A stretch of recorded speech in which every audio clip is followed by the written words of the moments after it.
వంటొచ్చా? తింటానండి. మా తల్లే తింటావా? కొంపంతా ఉండేవాళ్ళే కదే.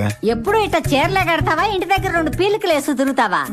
I'm always comfortable in saris only అండి. అయినా అమ్మాయి ఎమ్మెల్యేవి ఇంత మెత్తకైతే ఎట్ట పైకొస్తా? బామ్మ అర్జెంట్ ఫోన్ ప్లీజ్. సరే తగలడు, తొందరగా రా, నాకు 3 బాద్దే. అసలు మోహం. ఏంట్రా? వామ్మో అత్తయ్య, ఏంటిది? 10 నిమిషాల్లో అమ్మాయిని అంత భయపెట్టేశారేంటి? అప్పుడే ఏమైందే? ఇప్పుడు వస్తదిగా, చూపిస్తా. తాట తీస్తా కొడక. పోర్ల కాలేజ్ పక్కన బార్ ఓపెన్ చేసావింది పద్మాష్. బగాయించుడా బిడ్డ, నీకెవడో హెల్ప్ చేస్తుండంట. గా సన్నాష్ కి చెప్పు, గంటల దుకాణం బంద్ చేయకపోతే స్టేషన్ లో పడేసి తిరగ కట్టించి మరీ కార